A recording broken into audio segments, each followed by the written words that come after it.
Hello and welcome to the Arkham Sessions, the only podcast dedicated to the psychological analysis of Batman the Animated Series. It's about a week after Comic-Con, which is honestly why you didn't hear a podcast from us last week. We apologize for that. This is, of course, the Arkham Sessions, brought to you by Comics Alliance. I'm Brian Ward, and as always, I'm joined by Dr. Andrea Letamendi. Happy to be here. I'm sorry we missed a week. I know. Although I will say the excuse was worthwhile. Comic-Con was pretty fantastic for me. What about you? I agree. Probably one of the busiest cons for me, but also very enjoyable. We had an opportunity to meet a few listeners and folks that have met us or were aware of us through social media, but we haven't met yet in person. So It was really nice to meet some folks and get their feedback on the Arkham Sessions, get some questions. And one story sticks out for me, if I can take a moment just to kind of recognize a listener who approached me after a panel and said that he had been listening to the Arkham Sessions and recently was admitted to college, actually in your neck of the woods. North Carolina? I almost said Northern Carolina. Yeah, well, it is Northern Carolina. It is the northern of the two, yeah. But north of North Carolina. The northern area of North Carolina. Okay. I believe. All right. And he decided to major in psychology and said that the Arkham Sessions kind of opened his world to psychology and became very interested in the discipline.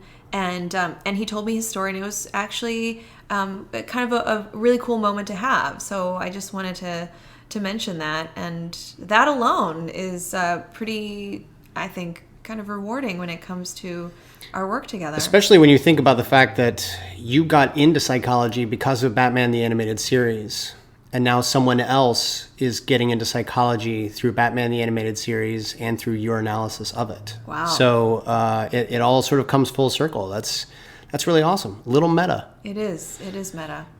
We also you had 5 panels over the course of the week.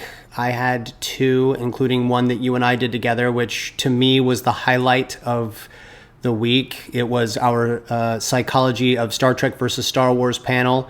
It couldn't have gone any better. I didn't think we would get 5 people in that room. I certainly didn't think... Well, thanks a lot. The reason I say that is because it's always been wall-to-wall packed.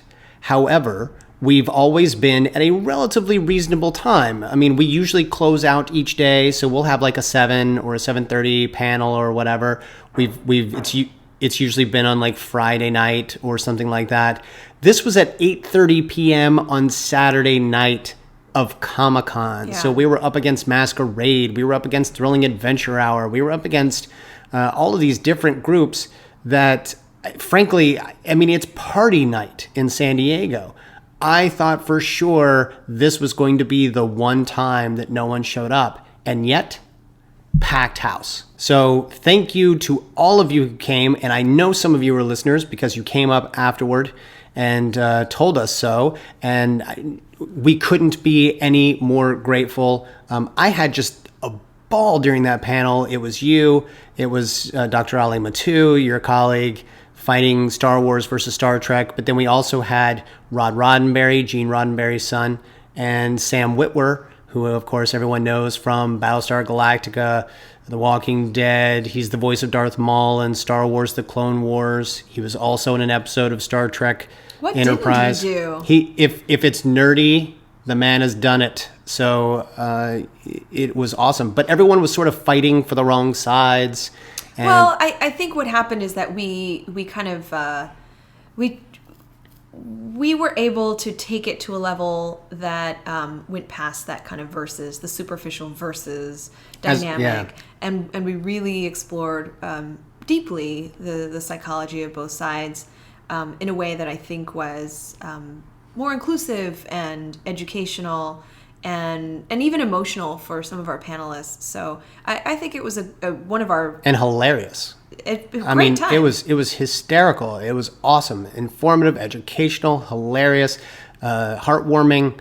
Yeah. And actually the full transcript can be found online on brainknowsbetter.com, which is Ali's my colleague's website. So you can find that. And coming soon is the full video of the panel as well. And I believe Ali was even going to talk a little bit about the panel in the most recent episode of his podcast, Super Fantastic Nerd Hour. So if you want to hear it from the Trekkies' perspective, go and check out Super Fantastic Nerd Hour. I believe he and his co-host Conrad were going to talk about that. And we have just talked about it here, but there is video coming. So if you want to see the entertainment, be sure to check out our YouTube. But yeah, it was awesome. Thanks everybody. And then Drea, you got the opportunity to do something that not many people get the opportunity to do.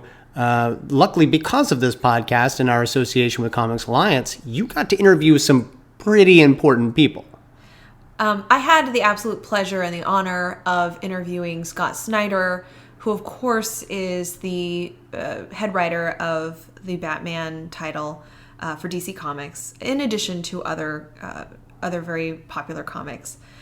And it's our affiliation with Comics Alliance that allowed me to have this opportunity to do a more psychologically relevant interview with him, to ask him, of course, about his current projects, but also to have a more, I guess, process-oriented discussion with him. So what is it like to really get into the minds of villains? How do you really get there? And how does that impact you? And he shared with me that sometimes he struggles and sometimes he does get burnt out. And he has a history of getting pretty low and down in the dumps and needing to reach out to his friends and even getting professional help. And he has a really great way of discussing how the content and the deep, dark topics that he delves into with the character Batman really has an impact on him psychologically, and how kind of that has a larger impact on his functioning as a writer, as a creator, in his career. So if you thought that writing explosions and dying Robins and Jokers doing crazy things like cutting off their own faces, if you thought if you thought that it was just fun and games for a comic book writer, it's not. No. It does take its toll on writers sometimes. You also got to interview the new team behind Batgirl. Absolutely. So I had the chance to talk to Brendan Fletcher, Cameron Stewart, Babs Tarr. Babs is the artist for the new Batgirl comic book, and Mark Doyle, who's the editor. And it was a great discussion about this new chapter in Batgirl's life, and how really they're going to write stories that are just as rich, just as complex, truly relatable and developed stories, but with this newer, lighter kind of Batgirl, this newer outlook that she has. And and they say pretty frankly that they're closing the door on the darkness, that she's come out of that darkness, specifically her trauma. She moves to Burnside. She gets some new boots. She gets an awesome outfit, and she has some confidence. I will say that that I have been wary of the new direction. I am absolutely looking forward to reading it, as long as it happens within continuity, which I'm told in interviews that I've read that it does. That they're going to work in a way. Then I am on board, and as long as these guys tell good stories, they've got a reader in me, and I'm looking forward to see what kind of adventures Barbara can get herself into in this new town. So yeah. I'm looking forward to it. I don't think we'll be disappointed based on what they said. Yeah, and we've got to give a shout out to Brendan Fletcher, who is a listener of the podcast. So we were very excited to hear that. We stand behind you, Brendan. Godspeed. Finally, before we get to our episode, I just wanted to acknowledge the New York Academy of Sciences, who right at the beginning of Comic-Con had called me and interviewed me about this show and asked how we could possibly learn about psychological science from a cartoon. And they posted our interview. It was fun to do. I think it's also educational. So if folks want to look for it, we'll put the link up. But it's basically called Batman, Caped Crusader for Mental Health. And they talk about how we address mental health issues through the lens of course, our beloved fictional hero, Batman. And I just want to thank Tamara Johnson for giving us the opportunity to be a part of that. Very cool.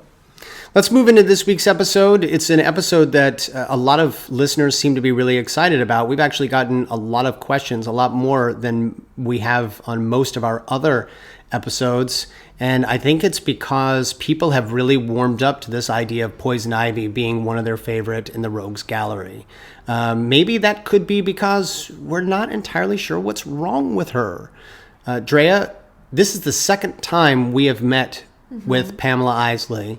The first time was in our 5th episode, and we saw that she had wooed Harvey Dent pre-Two-Face. She was on her way to wooing folks like Bruce Wayne, and she was using those charms, and not just her charms, but an actual chemical to attract the attention of male suitors, and ended up fighting Batman with, if I remember your words correctly, a killer vagina at the end of that episode. Well, it was her larger than life Venus flytrap. That's true. Which looked very much like a female part. Right.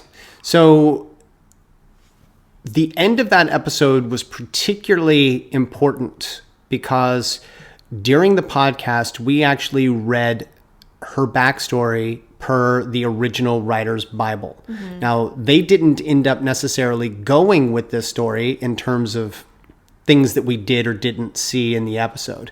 But I remember it talking about her as a child, particularly around the high school age, or just as a younger person.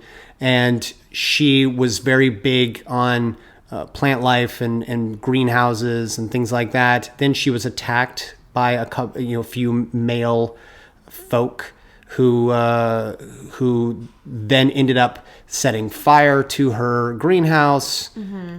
The whole trauma was basically relived when she fought Batman, and at the end of that episode, her greenhouse goes up into flames with Batman there. They end up putting her away in the prison.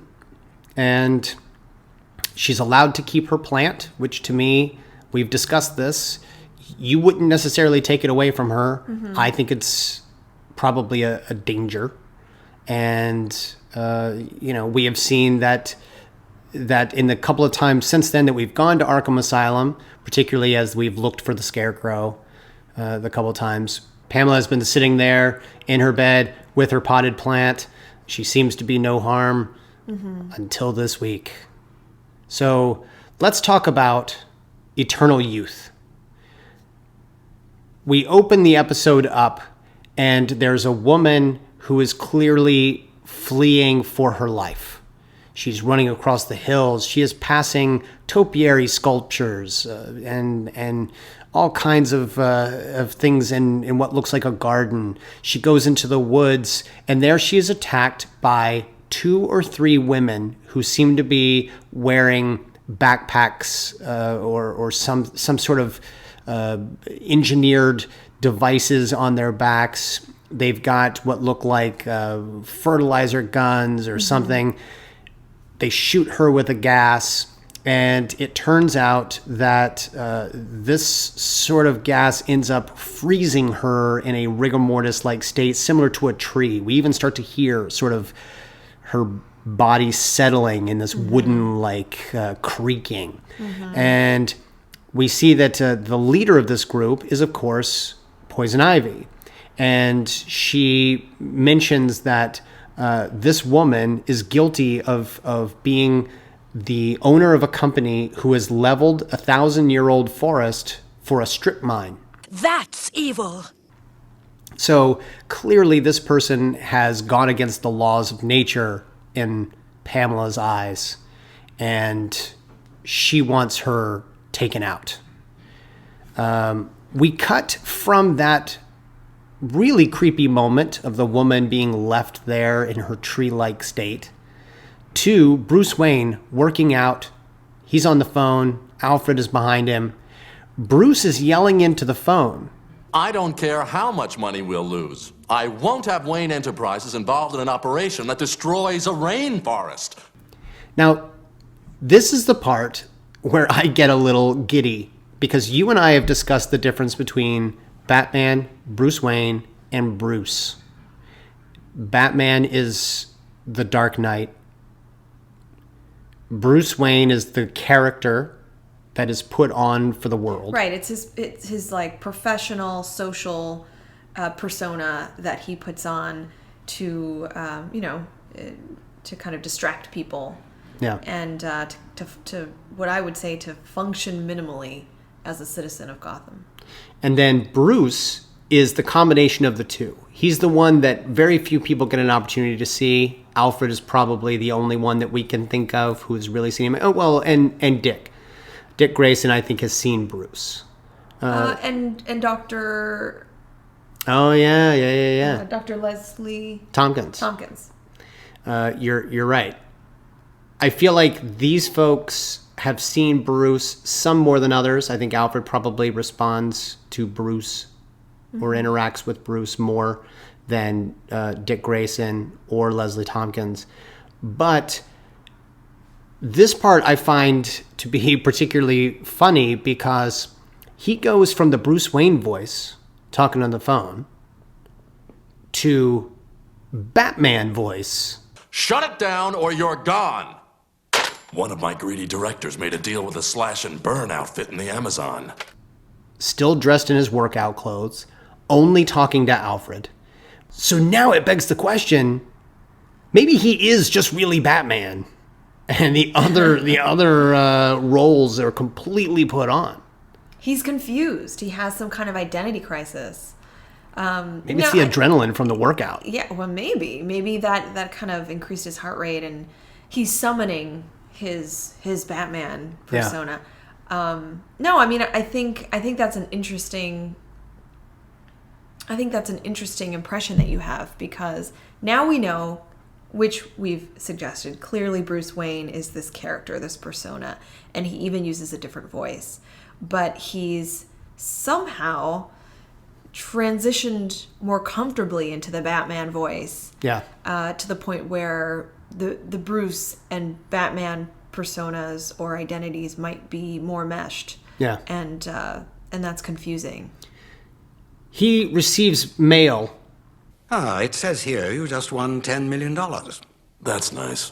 You also received a tape from some enterprise called Eternal Youth. They put it in, and they're greeted by two lovely ladies, Violet and Lily, and they invite Bruce by name on the video to spend a weekend for free at a spa, at the Eternal Youth Spas, where this new anti-aging remedy has been created by Dr. Demeter, and you'll spend the weekend doing all kinds of youthful activities and just feeling renewed and rejuvenated. And Bruce doesn't really seem to have any interest in this. However, here is the perfect opportunity for us to be introduced to maybe a suitor of Alfred, Ms. Maggie Page. Maggie. Hello, love. When Bruce suggests the two of them take the trip together, she is very keen on that. And apparently Alfred has been promising her sort of a trip that they could take together.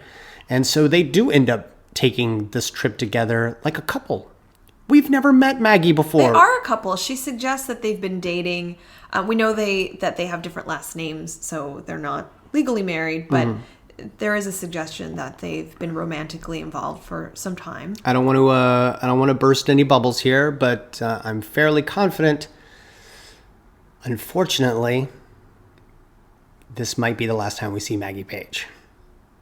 So apparently, maybe the trauma of this episode broke them up. I don't know. I don't know what happened. You know, sometimes relationships, if I've learned anything from Keanu Reeves movies, in Speed, he and Sandra Bullock come right out and say that relationships started on traumatic events sometimes don't work out. And this one might be one of those cases. So, but they do end up taking the trip together, and they do end up getting rejuvenated because they meet Dr. Demeter. Now, they mention this in the episode, but I was particularly excited about this name because that's the Greek goddess of plant life, of plants. Mm-hmm. So she looks very familiar to us. Very familiar. I don't know, maybe a little, I can't quite place it. She's got red hair. She looks very doctorly. She might, maybe Pamela Isley. She could very well be. Good guess. Yeah. I have developed this enzyme, Demetrite, the secret of eternal youth. This new anti-aging drug is being put into the food. It's being put into the water. It's being basically everywhere you go. If you take a mud bath, you're being bathed by this this stuff called Demetrite. It's an enzyme that is taken directly from plants, and it's sort of we later find out chlorophyll based. So it is legitimately rejuvenating these people. Alfred and Maggie seem to really dig it. And it rejuvenates their love life a little bit. Batman, meanwhile, is called away by Commissioner Gordon. All of these industrialists have disappeared. Mm-hmm. Batman realizes that the link between all of them is that they've all received an invitation to this spa. Right, and his tape said to Bruce. Yeah. So in the actual tape, those ladies who are trying to recruit him to come to that spa say his name. Yeah. So I imagine, all these other tapes say their name. They're targeting. And he plays the one tape, and it does say, "Hello, Mrs. Thomas." So, yeah, they are targeting these people, and it turns out that these industrialists who have been missing were invited to spend weekends. It's odd to me that the police did not find these tapes, or did they find the tapes and didn't watch them? I'm just trying to understand why they didn't see that as evidence, because right. Each tape says the name of the target and the address of the spa is on there, the way to get there, all this information. So I'm a little surprised that Batman had to intervene to really get this solved. Maybe. I don't know. I don't know. I gotta be honest. The detective part of you might go, hey, all these people have these tapes sitting on their VCRs, but we don't necessarily know that the others had them lying around. They could have put them in bags. They could have thrown them away. They could have done all kinds of things with them. They could have recorded over them. They could have put tape over the security part and recorded over them. Maybe they wanted to record like an episode Family of Friends. Ties or something. That's true. So I don't know. I agree with you. I think that it is a bit there in your face. However, we don't know how the others treated those videotapes. Batman, however, thinks that something's up. Alfred returns from his trip feeling rejuvenated. Batman returns to the Batcave and finds that the whole place is filled with plant life. What's with the jungle? Oh, I thought this drab old cave could use a little color. I'm not going to lie, it probably did. It needed a little color. Alfred then seems to really need a drink of the spa water, of this Demetrite spa water. He takes a drink. He then ends up passing out. Of course, Bruce goes into detective mode. He analyzes the Demetrite, finds that it's a chlorophyll-based enzyme. It affects the human cellular membranes, and when combined with equal amounts of human plasma, it becomes twisted, violent plant life. We actually see it grab hold of Batman's arm. Alfred wakes up. He's feeling better, and all he and Maggie can think about is returning to the spa. They do. And then that's when we find out that Poison Ivy's, her task is basically to give these people ultimate rejuvenation, the promise of everlasting life. She hits them with a gas and they become trees. And not just trees, but like bark. Like we start to see, they start getting encased in bark. I am Groot. They are all Groot. Yes, We are Groot. We are Groot. So we find out that Dr. Demeter is Poison Ivy. Oh, shocker. Oh my God.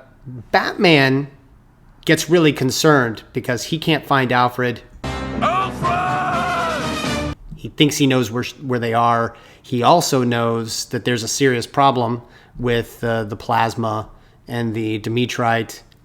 I'm a little weirded out by his decision, but he hang glides in. I don't know how much people know about hang gliders. You need to first get up to a level higher. You need to take the running leap. You need to jump. And you're literally gliding. There is no propulsion system. You're gliding through the air. You're riding the wind. If your closest ally might be turned into a violent tree life, is a hang glider the mode of transportation you're going to take to get to the spa? No. I'm thinking Batwing at the very least. Like, I got to get there fast. I got to get there now. I got to help my friend. Maybe he thought that this would be inconspicuous. Like, this is probably the best way to get there because once he's there, he has to kind of sneak in and, locate. There's got to be like a Ivy. stealth mode on that Batwing or something. Oh, I don't know. But I found it a little weird that he's decided to use a hang glider. Batman goes to rescue his friend, and Poison Ivy says, We both strive to see evildoers punished. But while you have your gallery of rogues, I have my grove. and she points out her grove of trees, and they are all human-like wooden structures. And of course, Alfred and Maggie are both there. Drea, this is where my first real question comes in to play. Now, you've got a character here whose conviction is so strong that she is doing the absolute right thing. And she then, I don't know if she crosses a line so much as she never even realized the line was there. To her, this is absolute. Mm-hmm. Is there something that you can peg on her? Or is this just someone who is beyond mental disorder or behavioral disorder or whatever? Yeah, well, we talked about her psychological, characteristics in Pretty Poison, specifically mentioning that she's a bit complex. Right. And that, sure, we know that she's an eco-terrorist. We know that she believes very strongly in the rights of plant life and almost connects with plants more than she connects with humans. Mm-hmm. And as you mentioned, she has a history of trauma where she was victimized by male humans, and her plant companions were destroyed. And it keeps happening to her, actually. It happened to her in Pretty Poison when Batman destroyed her giant Venus flytrap, burned down her greenhouse. She has a tendency of destroying, like if you remember, she shoots the bolt out of the little crossbow on her. Yeah. And she kills the Venus flytrap, if I remember, or at least shoots it, which angers her. Which angers her more. Same thing happens in this episode where she's going after Batman, but as she's pinning his cape to a tree, she's remarking, Look what you made me do. Look what you're making me do to my tree. Yeah.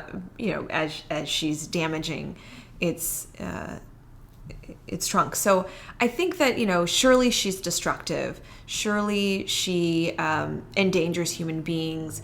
We all know people who are what we would call fanatics, or very connected and obsessed, or very someone who's devoted to some cause. It really could be anything, and they don't reach this level of irrationality, right? This level of destruction, this level of kind of breaking from reality. Like, at some point this doesn't make much sense to us.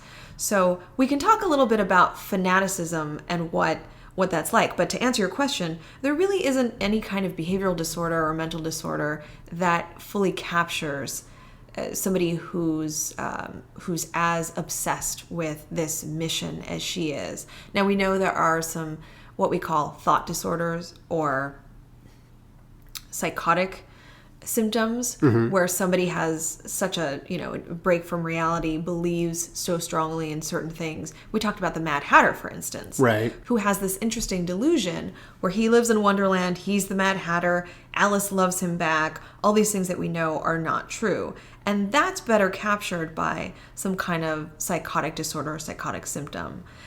Whereas here, there's this sense that she's not so much exhibiting some kind of delusion, that it's more about this, her devotion, her obsession with this cause to save plant life has become so singular, so focused, that it's kind of pushed away other more rational, more functional, pieces of a normal life. So it almost pushes out normality and it just focuses on this abnormal obsession. Yeah. Does that make sense? Makes perfect sense, and she is out there. She is. It is scary. Batman puts it perfectly. She's an eco-terrorist, and she is clearly terrorizing those around her that she feels has wronged the Earth. So we can talk a little bit about fanaticism. What is it?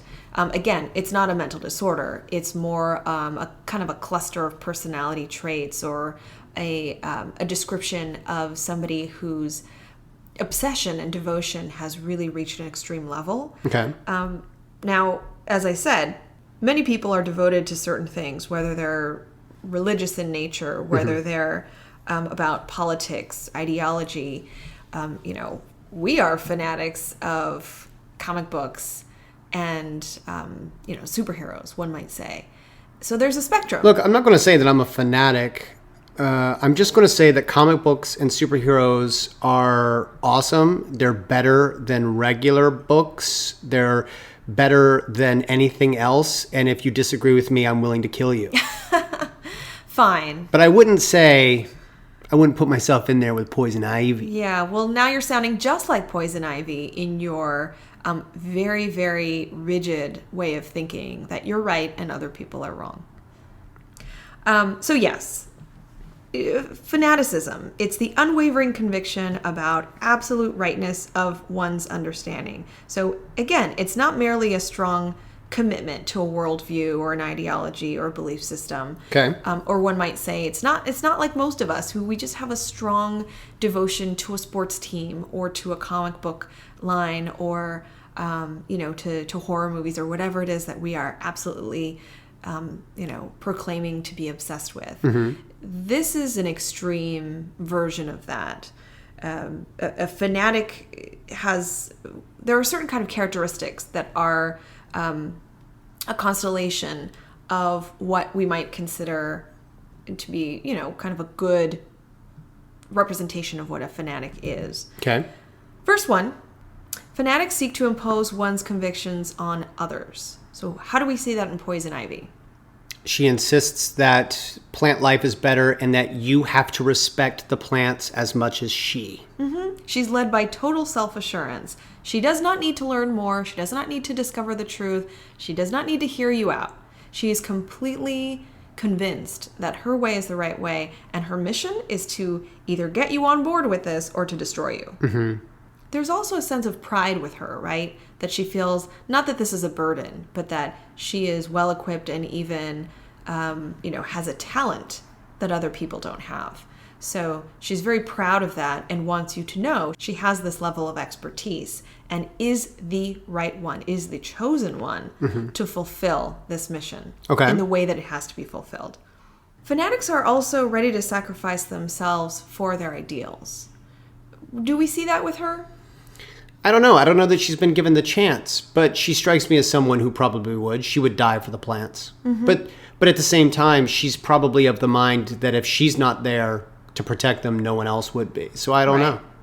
Right. And she sees the world, or at least Gotham, as imperfect and unholy. And she has to, again, she's improving upon, she's correcting. She's going after these people that are destroying the rainforests and the plant life.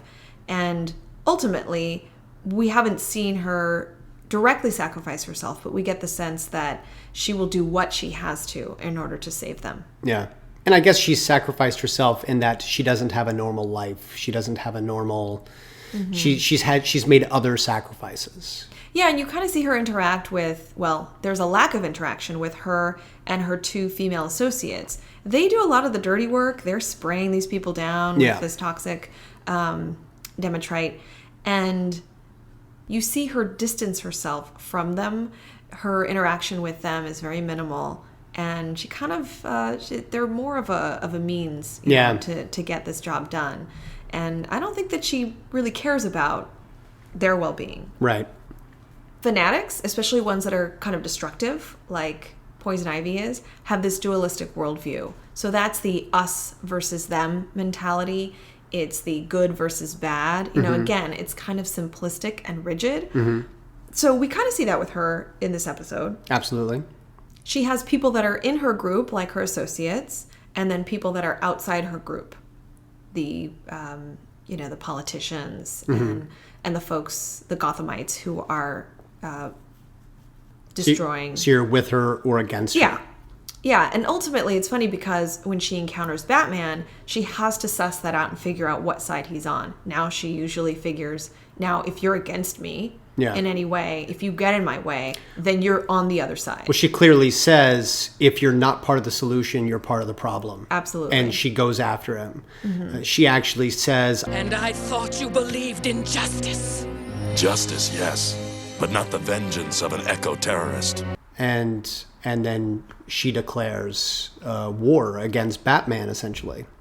Right, and she takes Maggie and Alfred saying that, well, if I can't have Bruce Wayne, because remember she's not going after Batman, she's going after Bruce Wayne. Right.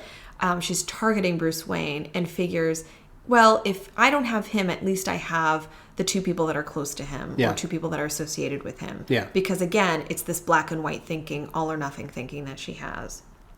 And finally, with most fanatics, there's this sense of the idea that devotion itself is more important than the object of that devotion. So the idea that my passion, my willingness to sacrifice, my dedication to this cause, that's more important. It becomes more important than the actual end result. So if you imagine what it is that Poison Ivy's doing, like ultimately she's making all of these people into living trees or potentially even killing them as they're transforming into trees. Like what does that really do? Is that saving the rainforest? She is planting new trees. Oh, that's true. That's true. So you almost begin to wonder, like, how is this fulfilling your mission? Yeah. What is this really getting to? Because sometimes we get the sense with Poison Ivy that just the action of defending the planet or defending plant life on the planet, that's what's important to her. And she doesn't so much think about the end result or what might happen if she engages in this kind of destructive behavior. So clearly Ivy is headed down the path straight down the middle of the road of fanatic. She has hit that fanaticism trail. Yeah, and again, if we think of this as a spectrum, that all of us might fall along the spectrum of being obsessed and devoted with something, and as we kind of near toward that extreme end of the spectrum, then you begin to see kind of some of these destructive, rigid, very focused types of thinking and behaviors. Now, I have another question. It's more of an economic question. Why finance a really awesome spa just to turn people into trees with a chemical that later we see she shoots at Batman and says, This spray is triple strength, Batman. It will start the transformation without any preliminaries. why run a spa and create corporate videos and hire 2 people when really all it takes is luring them into some place and shooting them with liquid that turns them into trees right away. She's got to make the food. Mm-hmm. She's got to make the water. She's got to do the packaging of the videos and of the various substances, and she's got to pretend to be this doctor. Like, this is a really expensive operation for what boils down to, I've got a chemical that could do it right now. Yeah. And I'm not sure which one is more economically feasible. Well, I think that it may get at what it is that's fulfilling to her about this particular crime, right? That something about that allows her to really showcase her expertise, right, and her scientific knowledge. It allows her to have some kind of power. It allows her to direct and instruct other people. It allows her social interaction. So I wonder if this is the minimal. I wonder if this is the minimal amount of interpersonal interaction that she can really tolerate before feeling threatened. Yeah. Especially if it's in the guise of this, professional helper. Right. So it's kind of interesting. You're absolutely right. There's a more direct way to get rid of these folks. But she does it in a way that may fulfill some of these other unmet needs. And it goes right back to fanaticism, or the idea of fanaticism, what that serves to do. So remember how I said this obsession, this dedication kind of pushes away other normalities. If you think about it, if you're spending all of your time and energy and emotion into something that's... Oh, I get it. So she is spending all of this time developing this plan and creating this spa and doing the water and the food. That's feeding into her fanaticism more than the actual plant life itself. Like it's not even about the plants. No. It's about, I've got to create this thing that lures people in so that I can exact my revenge. Right. Let's not forget she's really intelligent too. Right. So this is the way her brain works. She might be more inclined to come up with this really complex I get plan. it. I buy in. And so again, there's that sense of what is the fanaticism taking the place of or fulfilling. What is it that she might be avoiding? Right. Or what is it that she might be too vulnerable to really directly experience as a human being? So some people think that the reason fanatics are folks that are so dedicated and obsessed with inanimate objects and causes that are not really interpersonal in nature, not really social in nature, have to do with kind of either avoiding or not having to address real fulfilling interpersonal relationships, certain activities that most of us need to experience in life, development of our careers, like ones that are actually realistic in our society. And psychologically, some people believe that somebody who engages in this level of fanaticism may be doing so out of some quest to understand their meaning in the world. So some kind of like existential curiosity or quest, or that they're avoiding some kind of danger or threat. So this quest that she has might allow her to avoid really addressing her own mortality, her own kind of experience as a human being. So that oneness with plants kind of keeps her, it kind of goes back to that eternal youth idea. It keeps her productive. Okay, so I have another question, and this is about Bruce. And go with me on this one, because early on in this series, you and I would joke about how he might be a little emotionally vacant, or he might not fully understand emotions, or he might be on that antisocial personality disorder. You said that last part. I seem to remember you agreeing with me at one point. Maybe you didn't. But I have a question. At the end of this episode, because of course he takes out Ivy, she hits the tree, he knocks over the chemicals, it destroys the the dome, the greenhouse, and they fix the people. Alfred and Maggie are in the hospital. Bruce comes in and he is carrying a potted plant. Maggie, of course, reacts like, "Ooh, maybe you don't want to bring that in here." And he goes, "Oh, sorry, I didn't even think." And he then sets it aside. He goes outside. And she says, Nice man, but sometimes not too bright. Yeah. Alfred responds, wide-eyed, he understands how bright Bruce is. Yeah. Now, here's my question. Bruce knows that bringing that plant in could potentially traumatize these two. He's not dumb.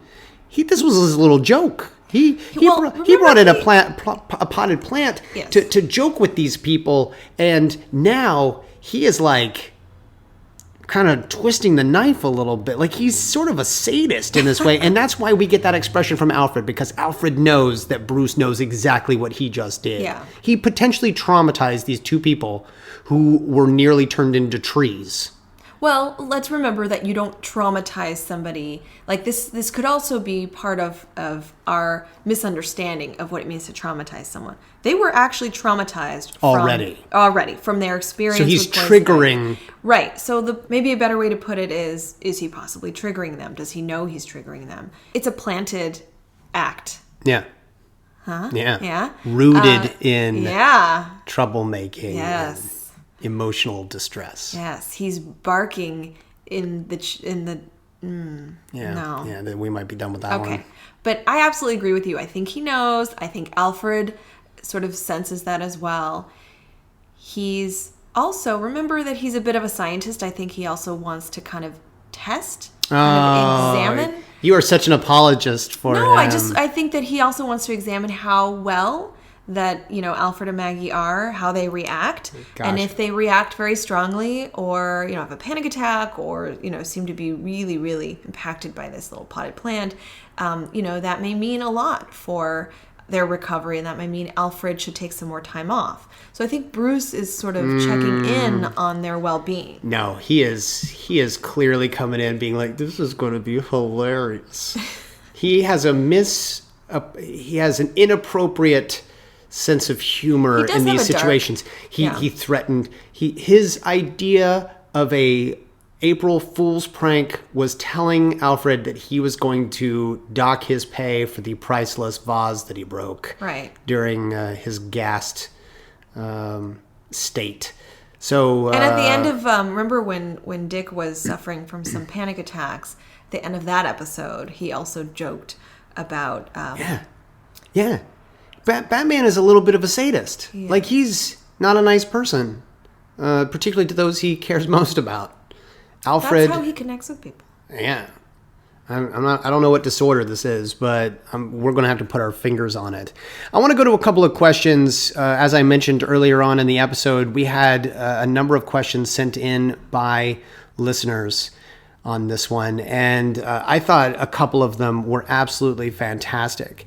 We got one from a listener named Elliot, who is, I think he's got to be someone who certainly knows a little something about psychology, because he sounds a lot like you in some of his email. And I mean that in a good way. Oh, like good. He is, like he knows his stuff. He's referencing things. He uses some of the words that you use. He's one of my people. He's one of your people. And he actually says that his email reads a little bit about the show, but then says, as for the latest episode, I do have a few questions / theories about Poison Ivy and Alfred. Now, I can look past the GCPD's ineptitude in finding the connection between the missing persons and the Eternal Youth Spa, which is something you brought up as well. But what about Alfred's baffling inability to recognize Pamela Isley as Dr. Demeter upon arriving at the spa? Now, I'll take that one simply by saying it's Clark Kent disease. Her hair is pulled back. She's wearing glasses. Clearly, she's someone different. We're going to go with that. I'll go with that too. And then he also says, that he finds it interesting that before being drugged by Isley, Alfred seems as disinterested in Maggie as Bruce is in regarding most of his female suitors. The life of Batman seems to have taken over Alfred's life and maybe his persona more than he tends to let on to Bruce. I don't know that I necessarily see that he's disinterested in Maggie. I think he's embarrassed to be having this relationship in front of Master Bruce. Like, would you agree? Like, he seems to blush. He seems to play it off a little bit. I don't know that... And he willingly takes this trip with her. And apparently he's been promising her things like trips and things like that. I think emotionally and interpersonally, especially when it comes to relationships, I think Alfred has a higher level of functioning there than Bruce does. Alfred, of course, constantly reaches out to Bruce and is makes attempts to develop a stronger relationship with him. So I don't question. And anyone who knows a Brit knows the British are not known for wearing emotions on their sleeves. So they'd wear it on their faces like the rest of us. I see what you did there. Nicely done.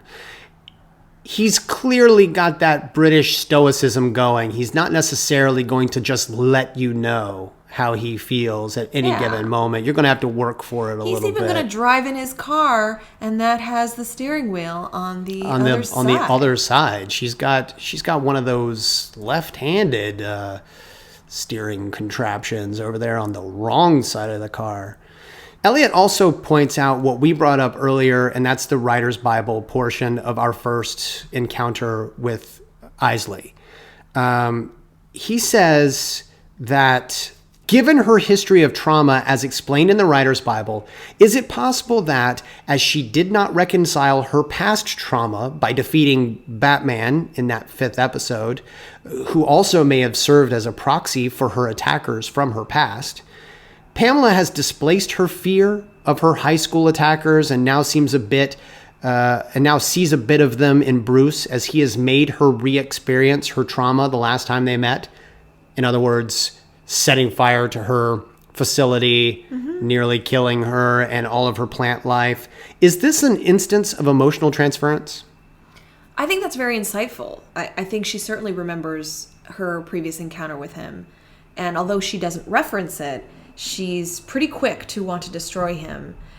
Although, again, I think she's more interested in going after Bruce Wayne, who has a direct association with funding a company that would destroy the rainforest, than specifically with Batman, who, again, she had a previous encounter with, who destroyed her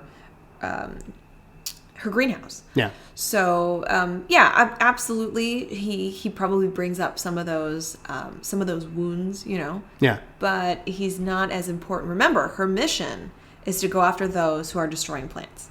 Now, he brings up one final point in his email. As far as diagnosing Pamela, is there any credence in the possible diagnosis of delusional companion syndrome? I realize that this may be a bit of a stretch without proper medical history, but may be something to consider. Given her prior attack, where she may have sustained severe head trauma, her relationship with the wild thorny rose plant, which she was allowed to keep while incarcerated, as I mentioned, and her antisocial behavior, where she keeps herself at a distance from her associates and keeps the company of her plant instead. Is it a stretch to posit her potential diagnosis of delusional companion syndrome? I think that's an interesting direction. Delusional companion syndrome is a neurological disorder. It's not necessarily a thought disorder or psychotic symptom. Okay. It's a neurological condition. So that means that there was some kind of head trauma, as he mentions, or brain damage, or some kind of neurocognitive disease that led to this really bizarre kind of connection to something that's not a human being. Okay. Now, technically, delusional companion syndrome refers to this belief that you have this relationship or connection with an inanimate object, a non-living object. So like a teddy bear or something along those lines. And this is a really rare symptom. This is a really rare thing. I've certainly not encountered it at any point in my career. But neurologists are more often likely to encounter it. And it often accompanies other neurocognitive symptoms. And it sounds very bizarre, but again, it's a consequence of very specific neurobiological dysfunctions, and therefore it could happen to anybody. So he makes a good point, but Pamela has these relationships or connections with plants, and plants are living beings. Now, they can't communicate like you or me. They certainly are not human in any way, but they're living. Yeah. So, it would be a stretch to say that this is that kind of a condition. She simply values their life more than human life. Yes. And delusional companion syndrome is part of a larger misidentification deficit, that somebody misidentifies. So they're making these neurocognitive errors in believing that something that's non-living has emotions, can communicate back with them, has, again, these human-like traits. Meanwhile, we've seen that she actually, not all the plants, but certainly some of her plants do have the ability to at least understand her commands. Those are legitimate communications. Yeah. Those aren't. So those aren't delusions. Anyway. No. Gotcha. No, so I think it's interesting to think about, but we don't have all the pieces there. Gotcha. But it sounds less like delusional companion syndrome is the direction in which you would go. Right. Let's also check out an email that we received over at Facebook. This one was from our friend Mac, who a lot of people would know as Strange Like That on Twitter. She is a fantastic cosplayer, but you guys, I'm sure, have seen some of her amazing cosplay as Poison Ivy. She says, "Hey guys, so I realized that the next episode you're doing stars my favorite poisonous villain, and I have a question for you about the psychology of that character. I was wondering if there was an actual medical term for someone who prefers the company of plants, animals, etc. over that of humans. Obviously, there is the term misanthrope, but I don't think that's a diagnosable condition. Anyhow, curious to know, so Drea, is there a term or some sort of diagnosis you would give to someone who prefers the company of plants to human beings? Not with that information alone. Like, that's certainly a very important part of the series of other symptoms that we've been talking about throughout So as this a episode. child, I would rather spend time with my Transformers and G.I. Joes than the kid across the street. You can't diagnose me with something simply based on that. No, because it's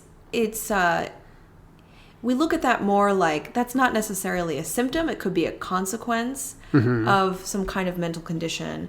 It could be a completely normal part of emotional and social development, because all of us are drawn to non-living objects to some degree. So there's certainly nothing pathological about it in and of itself. But look at it within the constellation of other things that are going on. So we know, as we talked about in our 5th episode, that Pamela was exposed to direct trauma and victimization by the group of guys that burned down her greenhouse and terrorized her. We know that she's had some encounters with Batman that has been traumatic. We know that she has this very deep fanatic obsession with defending plants and trees and fauna. So she has that aspect to her. And we also talked about the fact that all of these connections and this dedication could keep her from really developing meaningful, purposeful, emotional relationships with human beings. That in and of itself, there's no mental disorder associated with that, but one might say that that's problematic and potentially it causes dysfunction in her life. So it's enough to make us consider, could she benefit from treatment? Is this something that could be improved? Is this something that she wants to change? And is this somehow keeping her from really having a fulfilling life, that really having a good quality of life? So these are all questions that I think are raised by that particular characteristic. So something that comes to mind when we refer to the crazy cat lady, simply because she enjoys the company of her cats, more than anyone else necessarily. Yeah. It's not that she's actually crazy, unless she is. But that symptom alone would not... There would not be something wrong with the crazy cat lady. There's nothing inherently pathological about living with, 20 cats.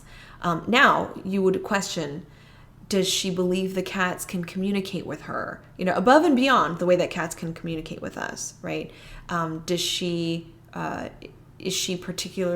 deficits in other areas, emotionally, cognitively, socially? Are people reaching out to her and she's distancing herself? So, not everyone is supposed to have, not everyone requires close, multiple friendships. Some of us are perfectly fine with just a handful or a couple of friends and spend quality time with non-living things or living things that aren't humans. Right. And again, there's really nothing specifically wrong with that unless it causes some kind of interference or dysfunction in your life. So if you prefer plant life to human life, there's not necessarily something wrong with you. If it starts to become a problem, then you should seek help. That is from Dr. Andrea Letamendi. Thanks, Mac, and thank you, Elliot, for your questions. This has been a pretty enlightening episode, in my opinion. I very much enjoyed it. What about you? Yeah, I always love to talk about poison ivy, and we don't really get a chance to do that too often. So it was nice to revisit. All right, thanks, guys. Join us next week. We've got another episode coming up from Batman the Animated Series. But in a couple weeks, we might actually have something a little different for you. So it may have to do with an animated film coming out on DVD and Blu-ray on August 12th. That's right. So if you just happen to notice an animated film coming out on August 12th on DVD and Blu-ray that might involve Batman and Arkham. Wow, now you're just giving away the whole cow. All right. So you've got those hints. So, be on the lookout in a couple weeks. But until then, you can find us on Twitter. I am at bward028. Drea, where can they find you? I am at Arkham Asylum Doc. And you can find us both at Arkham Sessions. You can email us your questions about next week's episode. We are arkhamsessions@gmail.com, or you can find Drea over at her website, underthemaskonline.com. Drea, anything you would like to say before we wrap up this episode? The DVD has Arkham in the title. Oh, no. Now so much information. Guys, before she gives away the whole thing, I'm just going to cut it off right here. I am Brian Ward.